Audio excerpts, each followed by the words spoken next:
I guess it doesn't really matter how many times that I point this out. People that are resolute to be to not notice this are not going to notice it purposefully. Are going to ignore it purposefully. But to describe Donald Trump's rise to power, the Machiavellian aspect of it, you think like Machiavellian is like shrewd, cutthroat, and everything, but you still have to apply the logic to your life to be a most reasonable person. So by seeing what he did and telling you, you might think that I'm antithetical to him. What happens is he came up with a high-minded moral zinger. And when people heard it, they were like, that's just a high-minded moral zinger, which is fine. You know, it's when people try to take it away from him that his constituency and his base gets stronger, because they start noticing that people want to be antithetical to a zinger, to a high-minded moral zinger. It's a moral zinger. It might be high-minded and it might be a zinger, but it has this little moral in it. And he just sit back and let people attack it. And then when they realized what he did, they tried to come up with one, but there was no, it was a high-minded zinger, but it was no little moral in there. Like telling people resist oligarchy. Like, that sounds nice, but that's not the same thing. Like, you know, it's something interchangeable where you just call the oligarchs of your foes, and then your allies, you call them industrial dynamos, when they're the same thing. So that kind of lock you out of thinking like they do, because they don't mix words about it. Like, they don't have that same, you know what I mean? Like, they're not going to point that out because it will draw attention to them.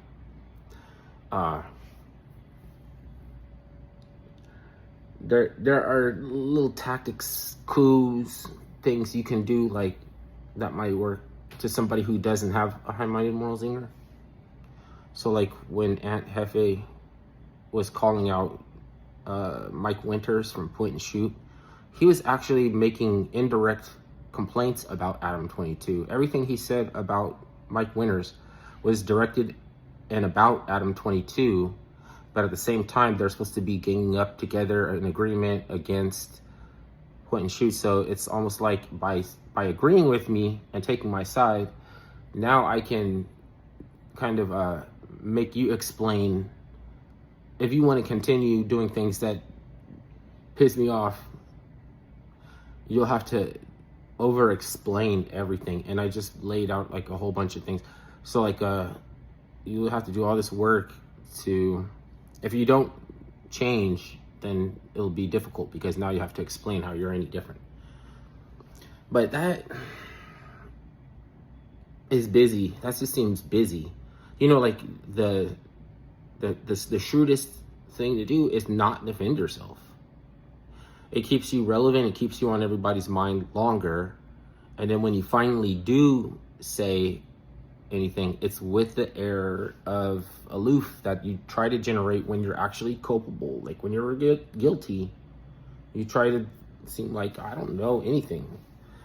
Now, they just by talking about a different subject, you're like, that's not what I expected them to address.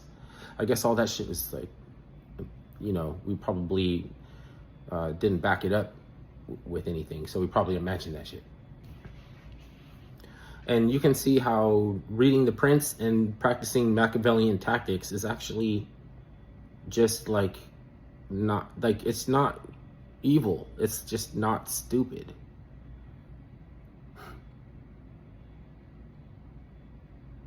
So Trump might be generic and corny, but he's hella smart, because he did, like, in the immediate initial stages, what he did was pure Machiavellian.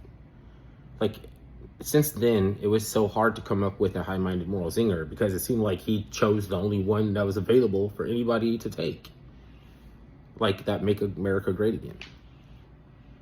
And after that, it's like, well, what can we say? Like, if we're against this and we're trying to remove his his high-minded moral zinger, like, how do you come up with a moral when you're not supposed to be going for that bait anyway? You don't have the discipline not to defend yourself if you don't have the discipline not to reach for that thing and try to strip it away from him. Even though, like, if you just left it alone, which is impossible, that's why it's impossible, because somebody else was going to respond impulsively if you don't. So whatever makes up the base of people who are less reactive, less impulsive, they're going to win. And I don't need to make any arguments to, you know what I mean? Like, Republicans piss me off too. Like, they bandwagon, wave ride, and do all the same shit, reductive reasoning and like overcompensating. They keep things that should be first knowledge in the cycle, so that you're constantly looking to reach this understanding with something that you knew innately. They snatched defeat from the jaws of victory. But they're really trying to do is teach you how to snatch defeat from the jaws of victory, but they have to commit to it, because it's all a stage. Does that sound like a soy, commie, liberal, latte sipping, Troon Shiner type of thing to say? Like, because I would say, like, I'm not that. Which one is more menacing and pernicious? I would say it's the Troon Shiner, because they only respond to something when there's a challenge, to say, like, oh, you know, we perceive that you were trying to lock us out of this. That's why they wanted to get into the girls' locker room and all that shit. And since you quit taking the flu shot back 20 years ago, they had to act like they were running out to get people to run in and buy it. Then they had all this supply. Then they hit them with the fucking discount, and now it's cheap. Now it's like half price. So got people to continue. And then when that doesn't work, is people are just like, well, shit, since I stopped taking the flu shot, I haven't been getting sick.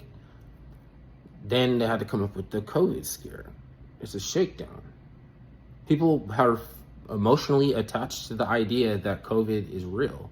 Now, how is it giving people AIDS and it's not real? Like, it's to the extent that, you know, like, several people who, like, were hospitalized from COVID, that part's fake. Somebody can still fuck around and hurt somebody with a pathology that is like a mutated pathology, or some designer, you know, leaving behind like artifacts of having gone in there with like microscopic little like blades and removed the protein from the chain and put an AIDS protein in there. So now you can get airborne AIDS. You know, we made super staph infection. This is the same way. Or the Spanish flu.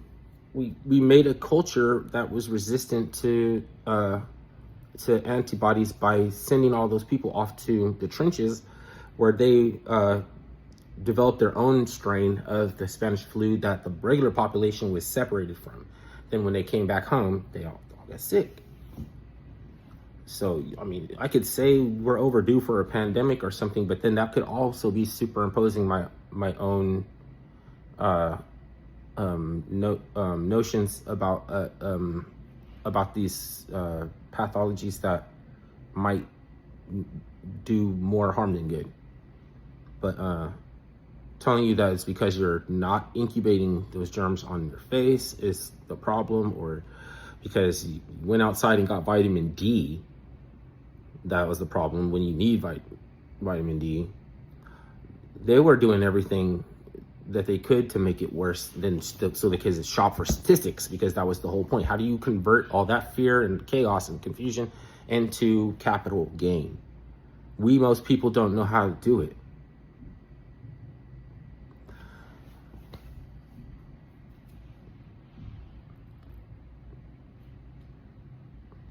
So I can make a million of these videos and talking is the time for talking and everything. Is like people already know that they're just going to not platform you or mute you anyways. And then, but they can't, that they like, you can't say you don't know. I remember that, you know,